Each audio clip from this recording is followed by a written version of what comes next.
खुल जाएंगे आपके सारे रास्ते। परीक्षा में सिलेक्शन ले तो सही, जीवन में सब होगा हासिल। तू सिलेक्शन की जिद पर अड़ तो सही।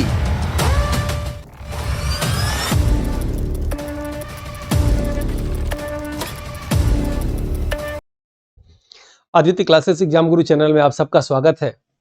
आज हम लोग का भारतीय संस्कृत की प्रमुख विशेषताओं के अंतर्गत ये दूसरे नंबर की क्लास है। उम्मीद है आप पहले नंबर की क्लास देखे होंगे। बताए भी थे कि वीडियो बड़ा होने के नाते इसको 3 भागों में बनाया गया है। पहले भाग का वीडियो आप देखे ही होंगे, उसके आगे का दूसरा भाग है। तो आइए देखते हैं भारतीय संस्कृत की प्रमुख विशेषताओं संबंधित महत्वपूर्ण तथ्य। सिख धर्म के संस्थापक गुरु नानक का जन्म 1469 में तलवंडी पंजाब प्रांत पाकिस्तान में और गुरु नानक का मृत्यु करतार में हुआ था। ये पूछा जाता है 1469 में, याद रखिएगा। तलवंडी पंजाब में, पंजाब प्रांत पाकिस्तान में भी है, वहां हुआ था। ठीक है। गुरु अंगद के बचपन का नाम लहना था और गुरुमुखी लिपि के जनक जो है गुरु अंगद कहे जाते हैं। लंगर व्यवस्था का प्रचलन शुरू किए थे गुरु अंगद। गुरु रामदास अमृतसर जलाशय और अमृतसर शहर की स्थापना की थी। सिखों के 5वें गुरु गुरु अर्जुन देव ने आदि ग्रंथ की रचना की। इन्होंने स्वर्ण मंदिर का निर्माण कराया। सिख धर्म में 10म ग्रंथ के रचयिता खालसा पंथ के जो है स्थापना 1699 में। सिखों के 10वें गुरु और अंतिम गुरु गुरु गोविंद सिंह का जन्म पटना में और मृत्यु नांदेड़ महाराष्ट्र में हुआ था। ये प्रश्न आता है, याद रखिएगा। यानी 10म पातशाह ग्रंथ इसका होगा, छूटा हुआ है। और ये खालसा पंथ की स्थापना किए थे कौन? 10वें गुरु गुरु गोविंद सिंह। और इनका मृत्यु नांदेड़ महाराष्ट्र में हुआ था। जन्म कहाँ हुआ था? पटना में। ये अक्सर एग्जाम में पूछा जाता है, याद रखिएगा। स्वामी विवेकानंद के गुरु का नाम रामकृष्ण परमहंस है। स्वामी विवेकानंद के बचपन का नाम नरेंद्र दत्त था। इन्होंने 1893 में शिकागो में अमेरिका में विश्व धर्म सम्मेलन में शून्य पर भाषण दिया था। आदि शंकराचार्य का जन्म ग्राम कलादी केरल में हुआ था। अक्सर एग्जाम में पूछा जाता है। हिंदू मुस्लिम संस्कृति के समन्वय करने वाले कवि अमीर खुसरो थे। अमीर खुसरो का जन्म पटियाली जिला एटा जिला में पहले पड़ता था, अब ये पटियाली जिला कासगंज में पड़ता है। अमीर खुसरो की उपाधि तोता हिंद, याद रखिएगा, हिंदी में कहा जाता है। उर्दू में तुतिया हिंद के हिंदी थी। इनको सितार, गिटार, तबला, मुकरी, खड़ी बोली का जनक कहा जाता है। याद रखिएगा, अमीर खुसरो जो है अलाउद्दीन खिलजी के दरबारी कवि थे। इनके गुरु का नाम निजामुद्दीन औलिया था। ये सितार के, गिटार के, तबला के, मुकरी की, खड़ी बोली के जनक कहे जाते हैं। मुकरी क्या होता है? मुकरी ऐसे समझ लीजिए, वह रचना जिसमें प्रश्न भी हो और उत्तर भी हो। ठीक है, उसको मुकरी कहा जाता है। जैसे ए सखी नहीं है तुम्हारा सही कुत्ता, खा गया पी गया सारा सामान तुम्हारा कुत्ता।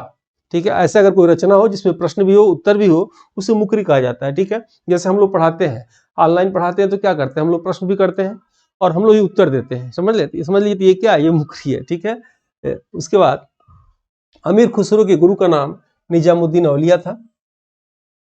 दिल्ली दूरस्ती, याद रखिएगा, दिल्ली दूरस्ती कथन निजामुद्दीन औलिया का है। अमीर खुसरो अलाउद्दीन खिलजी के दरबारी कवि थे। ये प्रश्न आता है कि दिल्ली दूरस्ती किसने कहा था? तो निजामुद्दीन औलिया ने कहा था। किसके लिए कहा था? तो गयासुद्दीन तुगलक के लिए कहा था। ठीक है, एक छोटी सी कहानी थी कि जब कभी जो है निजामुद्दीन औलिया शासक हुए थे तो ढेर सारा धन दिए थे। किसको? गयासुद्दीन तुगलक को। बाद में वो धन मांग रहे थे गयासुद्दीन तुगलक से। कौन? निजामुद्दीन औलिया मांग रहे थे। तो गयासुद्दीन तुगलक ने कहा कि दिल्ली जीत कर आएंगे तो आपको आपका धन देंगे। इसी पर निजामुद्दीन औलिया ने कहा दिल्ली दूरस्ती, अब तुम न दिल्ली जीत पाओगे न मेरा धन दोगे। उसी पे यह कथन है, दिल्ली दूरस्ती। अमीर खुसरो को खड़ी बोली का जनक कहा जाता है, परंतु आधुनिक खड़ी बोली के जनक भारतेंदु हरिश्चंद्र है। रानी दिद्दा कश्मीर में लोहार वंश की शासिका थी। याद रखिएगा, रानी सुगंधा कश्मीर में उत्पल वंश की शासिका थी। ठीक है, इसकी पहले के वीडियो में बताए थे। चलिए 2 प्रश्न का आंसर दीजिए। भारत की प्रथम महिला शासिका का नाम क्या है? आपको बताना है। दूसरा, दिल्ली सल्तनत की प्रथम महिला शासिका का नाम क्या है? ये आपको बताना है। तीसरा, भारतीय राष्ट्रीय कांग्रेस की प्रथम महिला अध्यक्ष का नाम आपको बताना है। प्रथम भारतीय महिला अध्यक्ष का नाम बताना है कमेंट बॉक्स में। नेक्स्ट देखेंगे हम लोग, रुद्रमा देवी काकती वंश की शासिका थी। कश्मीर का अकबर जैनुल ओबादीन को कहा जाता है। कश्मीर का इतिहास राजा जयसिंह का दरबारी कवि कल्हड़ ने रास्तरंगड़ी के नाम से 1148 से 1150 आ चुका है ये एग्जाम में, याद रखिएगा, के बीच लिखा। यानी ऐसे प्रश्न आएगा, रास्तरंगड़ी पुस्तक किसने लिखा? तो कल्हड़ ने लिखा। किस वर्ष लिखा? तो 1148 से 1150 के बीच में लिखा। और किसके ये दरबारी कवि थे कल्हड़? तो जयसिंह, याद रखिएगा। ये बल्कि ये कल्हड़ द्वारा लिखा गया राजनीतिक रास्तरंगड़ी आगे भी लिखा गया, इसको 2-3 भागों में इसको लिखा गया है। विजयनगर साम्राज्य के संस्थापक हरिहर और बुक्का थे, जिनकी राजधानी हम्पी थी। हम्पी वर्तमान कर्नाटक में है। कीर्ति स्तंभ राणा कुंभा ने चित्तौड़ में बनवाया। चित्तौड़ मेवाड़ राज्य की राजधानी थी। राजस्थान में विश्व की सबसे पुरानी पर्वत अरावली पर्वत 2 भागों में बांटती है।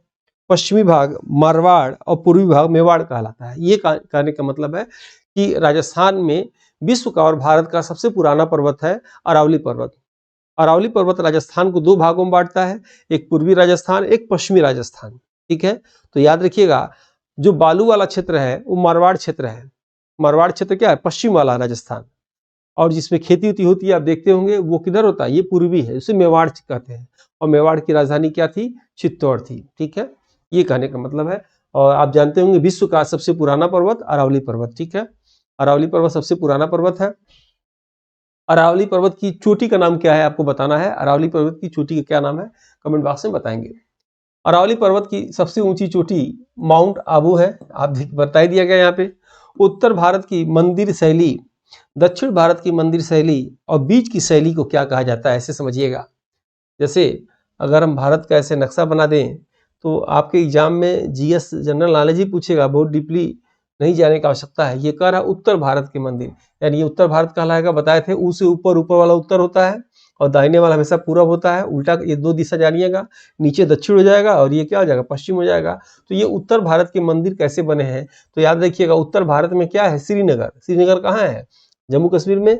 तो उत्तर भारत के सभी मंदिर कैसे हैं? नागर शैली में। ठीक है, और दक्षिण भारत के मंदिर कैसे हैं? द से दक्षिण, द से द्रविड़ शैली में। और बीच के मंदिर कैसे हैं? तो बीच के बेसर शैली में है, याद रखिएगा ऐसे। विश्व का सबसे बड़ा मंदिर अंकोरवाड का मंदिर कंबोडिया का है। ठीक है, विष्णु भगवान को समर्पित है। भारत का सबसे बड़ा मंदिर अक्षरधाम मंदिर, याद रखिएगा, नई दिल्ली में है, नारायण स्वामी का मंदिर है। और एक और प्रश्न आता है कि विश्व का सबसे धनी मंदिर तिरुपति बालाजी मंदिर है। लेकिन अगर ये कहीं कहीं आप देखते होंगे भारत का सबसे बड़ा मंदिर क्षेत्रफल में तो रंगपुर का मंदिर दक्षिण भारत में है। ठीक है, भारत का सबसे बड़ा मस्जिद कौन सा है? तो जामा मस्जिद, याद रखिएगा, भारत का सबसे बड़ा मस्जिद है।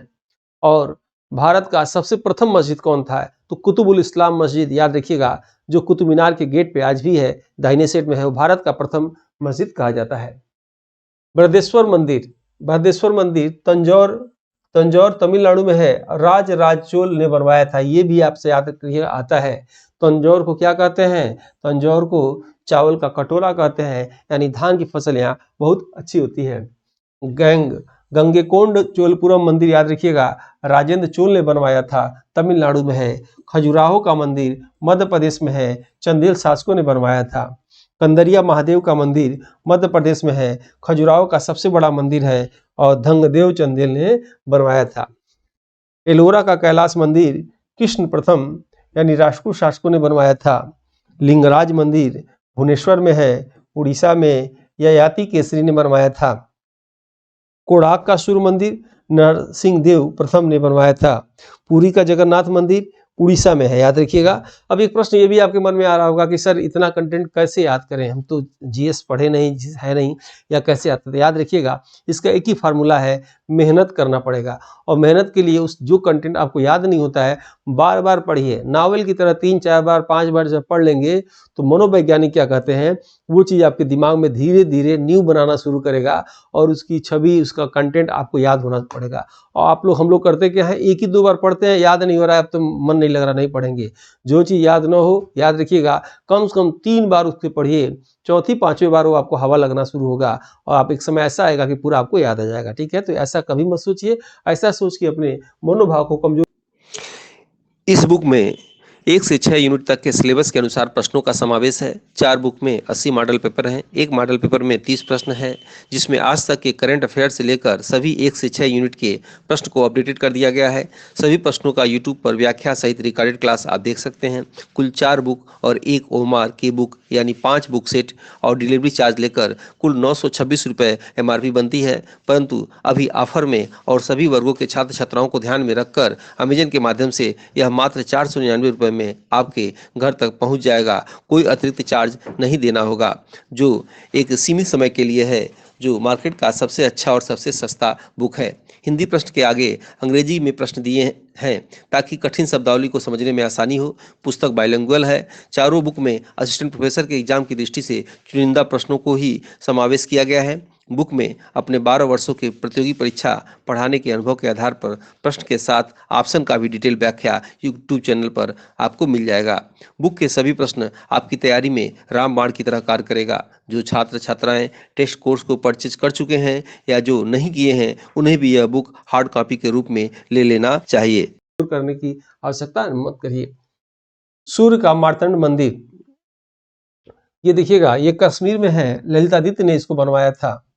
देवगढ़ का दशावतार मंदिर झांसी में है। गुप्त काल में ये बना था, गुप्त शासकों ने बनवाया था। मीनाक्षी मंदिर मदुरई में है, तमिलनाडु में, और पांड्य शासक कुलशेखर ने इसे बनवाया था।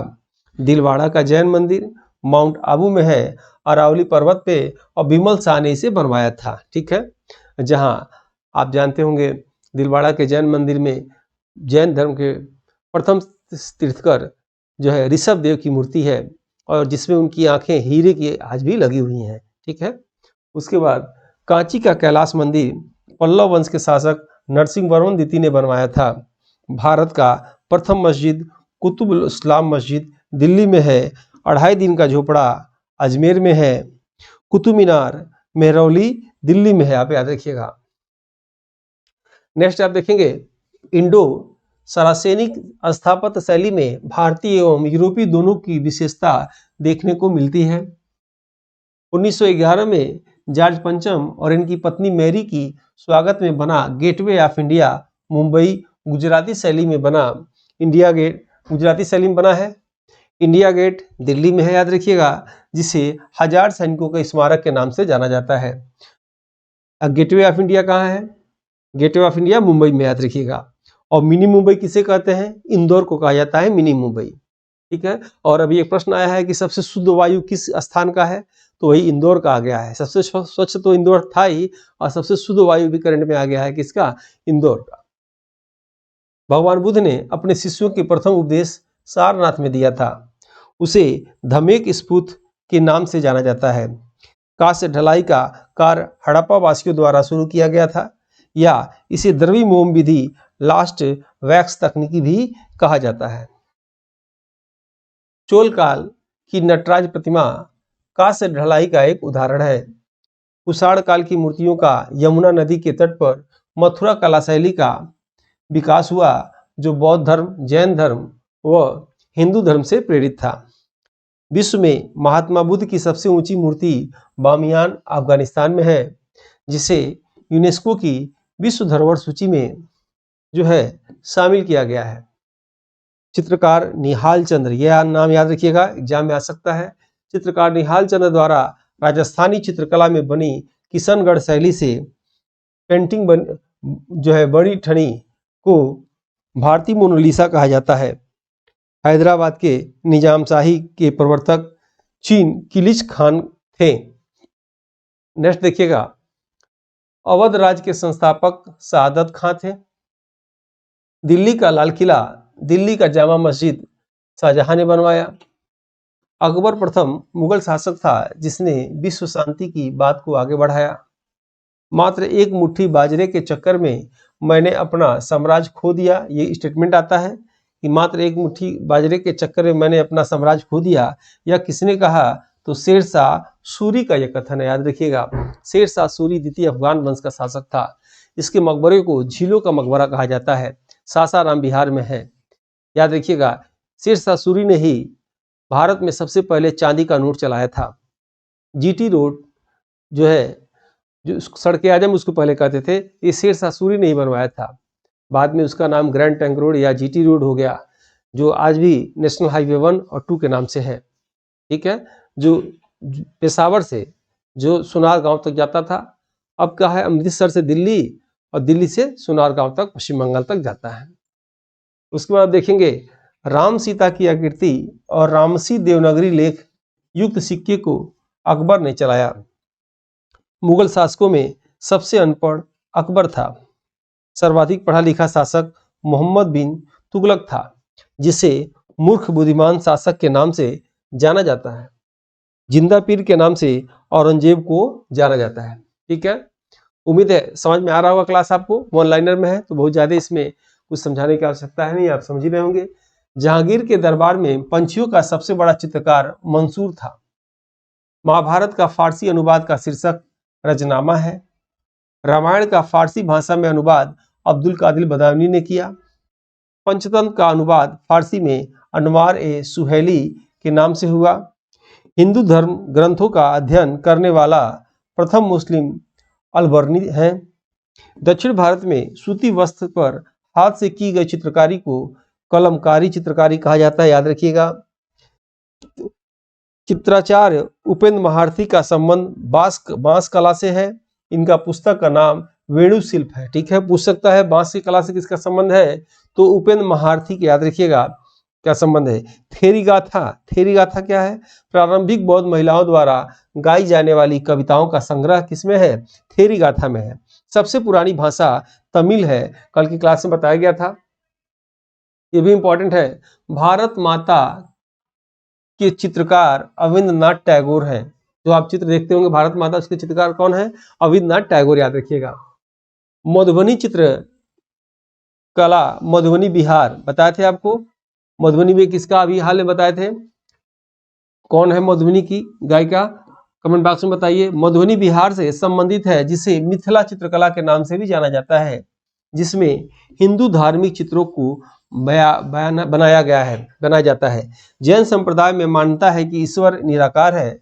जो मूर्ति की पूजा नहीं करते उन्हें अस्थानकवासी कहा जाता है। सुमात्रा द्वीप के निकट सैलेन शासकों ने बोरोबुदुर का मंदिर बनवाया, जो बुद्ध को समर्पित है। अलवार व नयनार संतों द्वारा लिखी गई संकलन को चिरुमुलई कहा जाता है, जिसे 5वें वेद के रूप में भी जाना जाता है।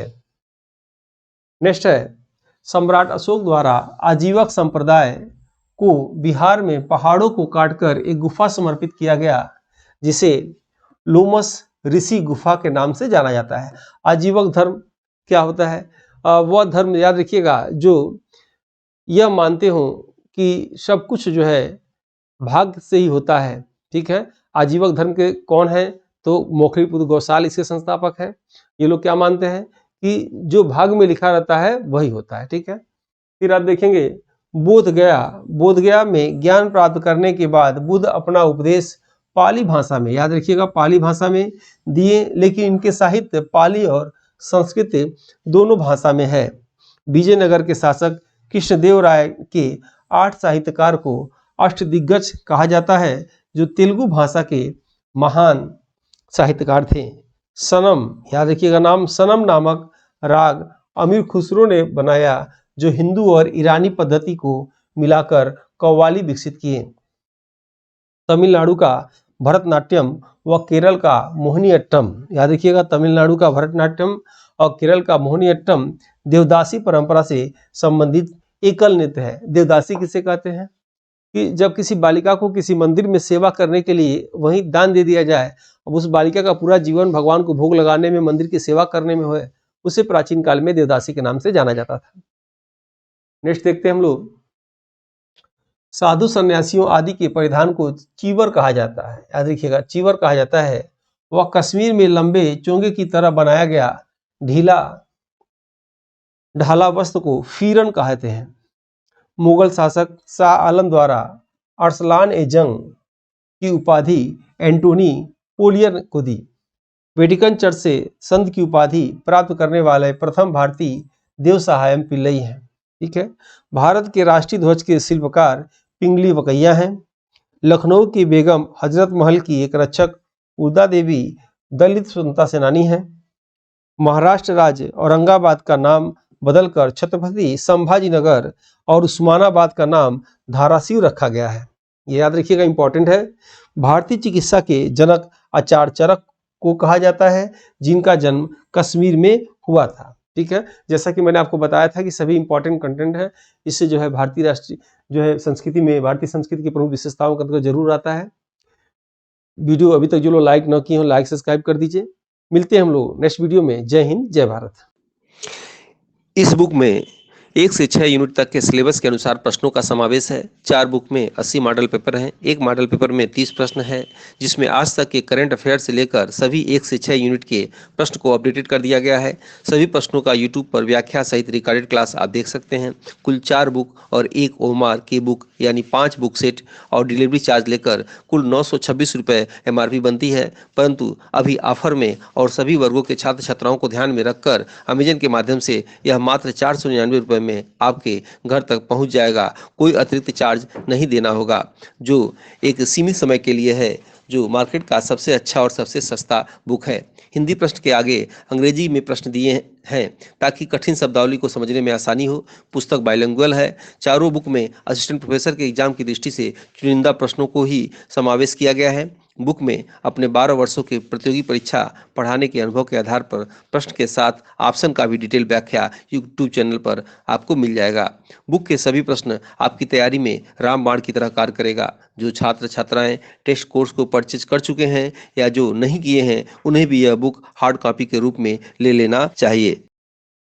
अनुभवी टीम द्वारा UPSC का टेस्ट सीरीज शुरू किया गया है GK GS पेपर के लिए, जो 6 यूनिट वाइज है, जिसके अभ्यास से आप अपने GK GS के कॉन्सेप्ट को क्लियर करके अपने लक्ष्य को आसानी से प्राप्त कर सकते हैं। अगर आप इस टेस्ट सीरीज को लेते हैं तो आपको फ्री में मिलेगा सभी यूनिट के मॉडल पेपर, 100 से अधिक हैं, और सभी यूनिट के PDF नोट्स हिंदी और इंग्लिश में 50+ grouping test, 20+ unit wise test, 58+ PDF 5 test और 2014 से 21 तक सालभर पेपर है।